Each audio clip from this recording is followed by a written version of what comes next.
Let us go with the 17th problem here, fine,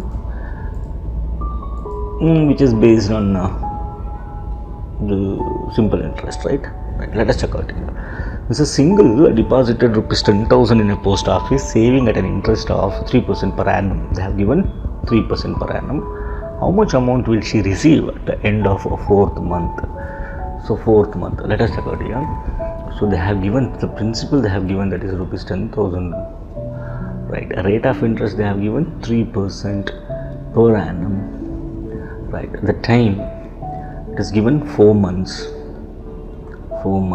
which is nothing but 4 by 12 year. Simplified, 4 and 4, 1 by 3 year, 1/3 year. Yeah. Right. Now we know we are supposed to find the simple interest is equal to what? So simple interest is equal to, you know, that is PTR by 100. What is principal here? 10,000.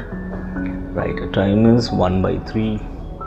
Right, into rate of interest is 3. That divided by 100. Simplified. 2 zeros will cancel. Simple interest is equal to 100.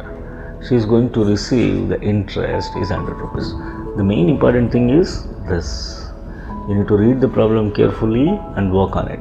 They have given the interest rate in terms of per annum, and as well they are asking us to calculate in terms of months. So that is very important part. Fine.